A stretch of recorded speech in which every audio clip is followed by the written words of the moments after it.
Hello everyone, Tisapura Maneta video আপোনালোকক স্বাগতম জনাইছো। আজি মই ৰেচিপি ভিডিও এটা লগতে আৰু এটা ভিডিও দেখাম বুলি ভাবিছো আপোনালোকৰ আগত। ভিডিওটো অকমানো স্কিপ নকৰাকৈ যাতে চাই থাকে তাৰ আশা কৰিছো। তেতিয়া হলে ভিডিওটো আৰম্ভ কৰো বলক। এয়া মই দহি বনাইছিলো মানে কমপ্লিট হোৱাগৈ নাই আৰু জাস্ট আৰম্ভ কৰিছো।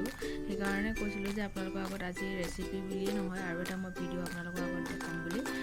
যদি আপোনালোকৰ এয়া দহিৰ ষ্টাইলটো যদি পছন্দ হৈছে তেতিয়াহ'লে আপোনালোকে মোক কমেণ্টৰ থ্ৰুৰে জনাব পাৰে। ইয়াৰ মই পদ্ধতিটো আপোনালোকৰ আগত এটা ভিডিও দিম আৰু এয়া মণি দি বনাইছোঁ। মণি নিদিয়াকৈ মই যদি প্ৰয়োজন হয় আপোনালোকৰ তেতিয়াহ'লে মণি নিদিয়াকৈ মই এটা ভিডিও বনাই দেখাম।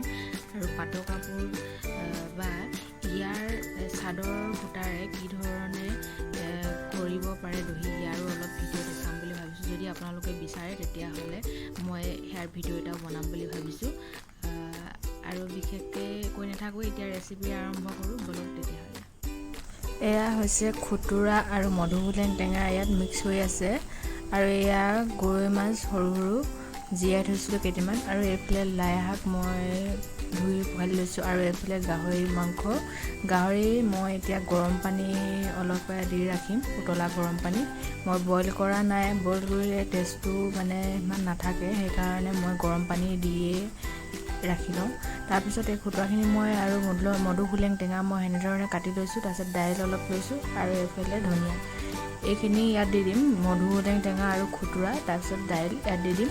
আৰু মাছ কেইটামান মই ভাজি থৈছিলোঁ হাফ ফ্ৰাই কৰি। হালধি নিমখ আপোনালোকে সোৱাদ অনুসৰি দিব। আৰু এইফালে মই ধনিয়া দিছোঁ। এয়া মাছকেইটা মই হাফ ফ্ৰাই কৰি লৈছোঁ, সম্পূৰ্ণকৈ ফ্ৰাই কৰা নাই। এই মাছকেইটা ইয়াত দি দিম।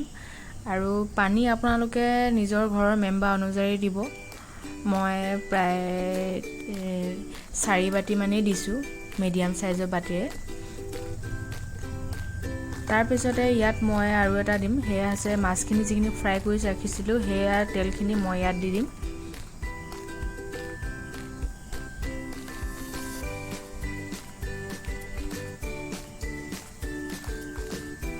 এইখিনিতে কৈ লওঁ, মই মানে ভিডিঅ' ইয়াৰ পদ্ধতিখিনিহে দেখুওৱা হ'ল। লাষ্ট মই কেনেকুৱা বনিলে ইয়াৰ ভিডিঅ'টো দিয়া নহ'লে, খুব লৰালৰি হ'ল ভাত বাঢ়ি দিয়া, সেইকাৰণে মই ভিডিঅ' বনাবলৈ সময় নাপালোঁ। তাৰপিছত মই এইখিনি প্ৰেছাৰ কুকাৰত পাতি দিম এনেকৈ।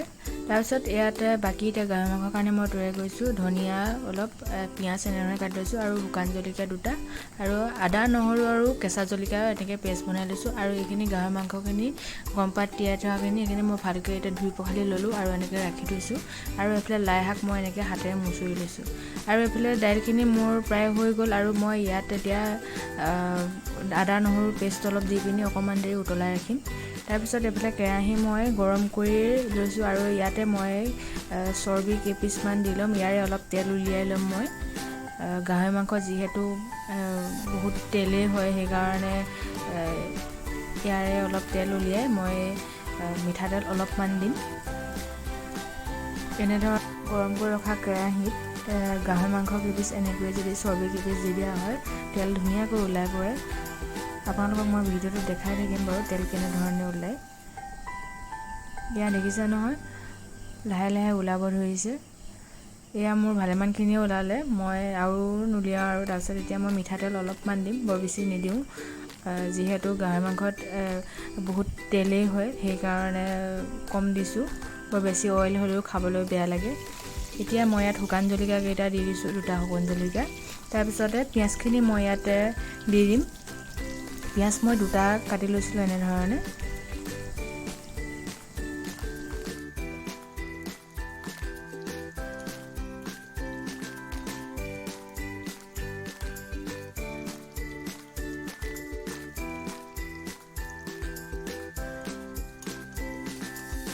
পিঁয়াজখিনি মই অলপ দেৰি ভাজি ল'ম, বৰ বেছি দেৰিলৈকে নাভাজোঁ, অকণমান ৰঙচুৱা হ'লে ভাজি ল'ম। তাৰপিছত ইয়াত মই গাহৰি মাংসখিনি দি দিম। মই এইখিনি গাহৰি মাংসখিনি হাই ফ্লেমতে ভাজিছোঁ, অকণমান যাতে ইয়াৰ তেলটো ওলায়, সেইবাবে। ইয়াত মই আদা নহৰু পেষ্ট অলপ দি দিম, আৰু নিমখ আৰু হালধি সোৱাদ অনুসৰি দিব আপোনালোকেও। এইখিনি মই এতিয়া ধুনীয়াকৈ মিশ্ৰণ কৰি ল'ম। এইখিনি অলপ দেৰি সিজিবলৈ দিম আৰু মই এনেধৰণে ঢাকনি মাৰি ৰাখিম। অলপ দেৰি সিজাৰ পিছত প্ৰায় 5-10 মিনিটমান সিজাৰ পিছত মই ইয়াত এতিয়া কচু দিছোঁ। কচু গাহৰিত দিব লাগে বুলি কয়, সেইকাৰণে কচু কেইডালমান মই ইয়াত দি দিছোঁ। বেছি নাই দিয়া, খুব বেছি 3-4ডালমান কচুৰ ঠুৰি মই দিছোঁ। ধুনীয়াকৈ মিশ্ৰণ কৰি মই ইয়াক এতিয়া এইখিনি সিজালৈকে, পিঁয়াজখিনি গলি নোযোৱালৈকে মই ইয়াক সিজাই ৰাখিম আৰু এতিয়া মই ঢাকনি মাৰি অলপ দেৰি থৈ দিম। আৰু ইয়াত দেখিছেনে কচু ধুনীয়াকৈ সিজি গ'ল। তাৰপিছত মই এতিয়া আলু 2টা কাটি থৈছিলোঁ এনেধৰণে। ইয়াত এইখিনি মই এতিয়া মিশ্ৰণ কৰি ল'ম আৰু মিশ্ৰণ কৰি অলপ দেৰি আলুখিনি সিজালৈকে মই ইয়াক ভাজি থাকিম।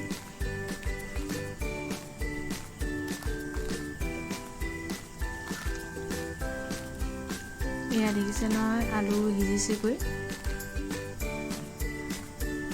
এতিয়া মই ইয়াতে মছলাখিনি দি দিম।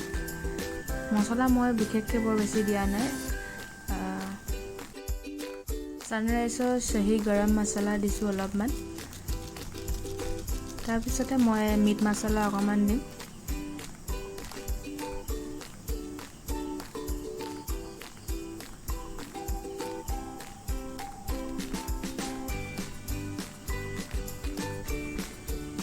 দি ধুনীয়াকৈ মই মিশ্ৰণ কৰি ল'ম।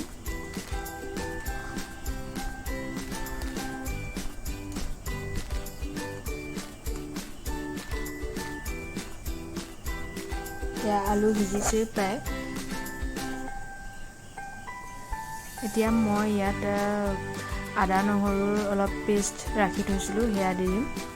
তাৰপিছত মই ইয়াতে লাই শাকখিনি দি দিম। লাই শাকখিনি দিয়াৰ পিছত মই বেছি দেৰি নেভাজো, বৰ বেছিকৈ লাই শাকখিনি সিজিলেও ভাল নালাগে খাবলৈ। খুব বেছি 5-10 মিনিটমান মই ইয়াক সিজাম।